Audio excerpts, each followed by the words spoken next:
Alrighty guys, it's Wednesday afternoon and right on schedule. Our trades are doing well. The main one being the Iron Condor for the SPX. It actually hit its profit yesterday before the market closed. It was up over 25%, but I decided to hold a little bit longer into here today. But what I do is not really relevant. The point is showing you guys a system. 25% profit target expected by the end of Wednesday. We are hitting our targets earlier than expected because we have a solid game plan. This is the gamma exposure levels that were outlined on this week's analysis. Look at where the market is. Are we surprised? You should not be. At this point, you should be excited. This is 9 weeks in a row in which things are coming systematic, hopefully at this point, and you guys are seeing the routine. Are we surprised that 650 held? No. Are we surprised that the market struggled to be below this golden spot here that I highlighted between the SPY of 653 and 652? No. If you took a trade long yesterday off of this area expecting the market to go up to 660, congratulations. That means you have been paying attention. Give yourself a round of applause. Pat yourself on the back because it means you are starting to pick up on some of the things that I am essentially putting down. The markets should at this point essentially continue to do its thing unless it holds over 660. We can't really expect it to go to 670 this week. I did open up a lotto. This is not a trade in which I'm actually taking that serious. I shared this in the quant trading app Discord channel yesterday as the SPX was around, well, I should say the SPY is around here. At this point, you guys know they're all interchangeable to me. The SPY, SPX, XSP, ES, MES, they are all the same. I do my analysis on the SPY and then I place my positions and my trades on the other instruments.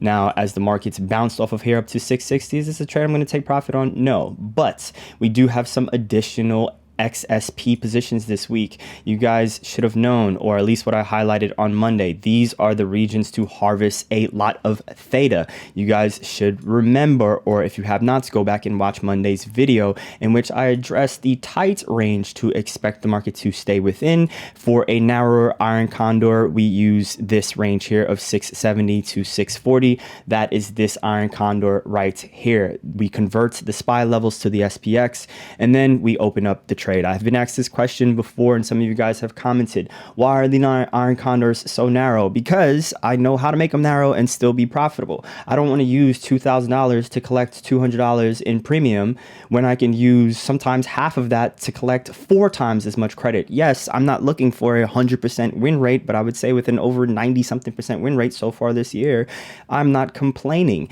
The point is, can I thread the needle? How narrow can I make my Iron Condors and still collect a decent amount of premium and still have a profitable expectancy? Now, anyone can open up an Iron Condor and sell a delta of 0.01 and have a 99.9% win rate or whatever it translates to, but you're going to be using $100 million to make $1. I don't want to do that. Obviously, I'm exaggerating things, and that was something I wish someone showed me. I struggled with Iron Condors early into my trading career because it was hard for me to wrap my head around using sometimes $10,000 to collect $1,000 in credits, and then the market makes one slight move and then I'm seeing that I'm down $800 and I'm like, hold on, I'm only trying to make $200 on this trade. Why am I down so much? And someone can say I didn't know what I was doing, but that is the adjustment, and that is the point of why I'm making these YouTube videos, to show you guys there is an alternative way that I did not see or I wish someone showed me. That is the purpose of my channel and most of these YouTube videos, is to educate you guys and open your eyes to show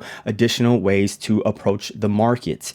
Now, what do we do from here? I'm hoping you guys at least today would have taken some sort of credit because you don't want to get greedy. We do know bulls are in control. We can say, moderately. The market is not completely out of, harm's way, we can say, but the signs are there from last week. The VIX divergence in the SPY, which was addressed in the previous videos. At this point, the VIX is just hovering right around the quant trading app buy zone. That is to be expected. This level should hold. This level is calculated from Sunday nights, and then we are just sitting back and watching to see what's going on. Right now, there's no real signs to make any major adjustments unless the markets can hold above 660 and we can see this VIX decreasing here.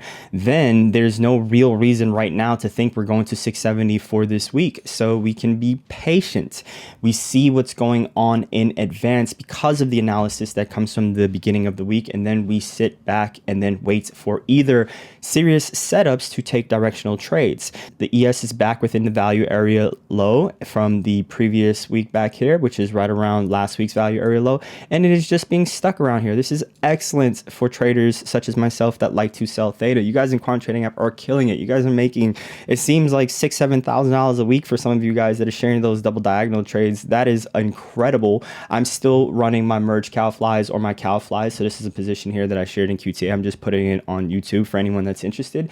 I actually, you guys know Monday was crazy for me, so I missed out on actually opening this on Monday. I opened it yesterday. It's doing okay, but it's only because at the time when I was structuring the trades, I was looking at these two. I thought this was a Friday and a Monday expiration without even realizing the market is closed next week Friday. So this is actually a Thursday to a Monday expiration. So that caught me by surprise. I was wondering why the spread when I was mocking it up didn't look like my usual structure in terms of how much it was costing and the potential profit and all that stuff. So I chose not to run it on Monday because I was in the midst of recording that video for you guys on YouTube on Monday that I actually didn't get up until after the market closed. But this is the type of sacrifices that happens whenever I'm trying to get these videos out in time. I end up missing out on certain things because I'm trying to cram everything in to one day. The trade is doing okay. I think if I open it on Monday, so let's see, it was open on the 24th before the market closed. Let's just go to the 23rd to see even a position like this that I would say is, you know, kind of sloppy.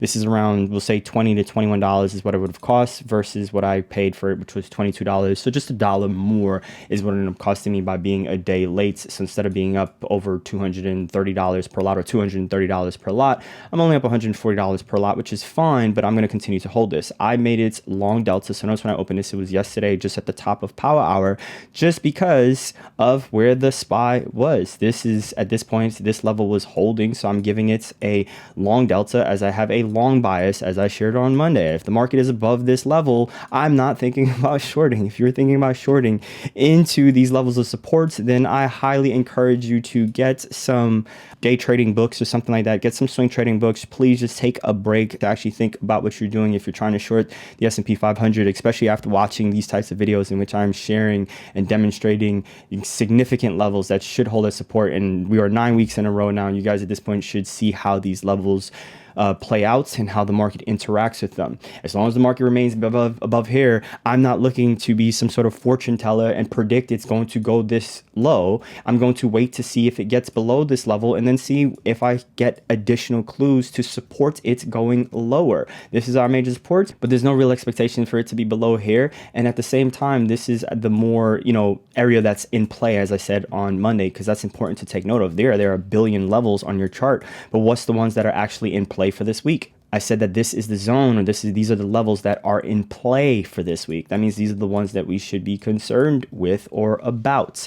Now, will the market get to 670? It's anyone's guess. We need to see it hold above 660, and we need to see that divergence with the VIX, and we need some additional clues. I did like that there was a lot of strength yesterday in the ADSPD, which is also what gave me the confidence to stay long with some of my other trades, including that Lotto XSP position. But this was a lot of strength in the ADSPD, and I like that it held it. The markets did rally earlier in the morning session. It did pull back, it did bounce and pulled back, but I like that this maintained strength. And the same thing with the ADD, it maintained strength all day. So that gave me a little bit of an extra, nudge to say, hey, I feel pretty confident in, this area is still holding. We are still in a heavy news-driven, headline-driven type of markets. I am personally not following what's going on. I don't know what the recent update is regarding what Trump is saying about Iran. I have gotten some of the updates from what you guys have posted in QTA, but regardless, my plan has not changed. I have actually taken my profits already on the Iron Condors. I closed it out before recording this video, as 50% is definitely something I'm happy with,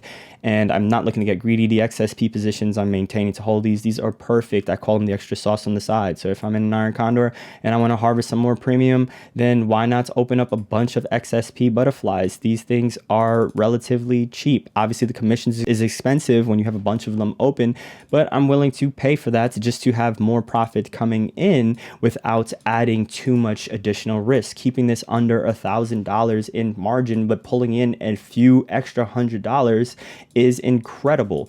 I would say this is Friday's expiration, so this was just added in tandem with the SPY, with the SPX Iron Condor, as I just wanted additional theta harvesting while running a position for next week. Now I'm late on this one, so this one sucks here for this week. Honestly, I'm not happy with this, especially relative to how much margin it is using, but that's what happens when you miss out on being focused in at the beginning of the week. But I'm not complaining. I have no thoughts right now for tomorrow or for Friday. At this point, usually if the merge or if this cow fly spread was at its usual target, I would probably just take Thursday and Friday off from a trading standpoint and look to analyze or code or do something else pertaining to the markets, probably record an extra YouTube video or start planning some of the bigger ones around hedging and stuff like that.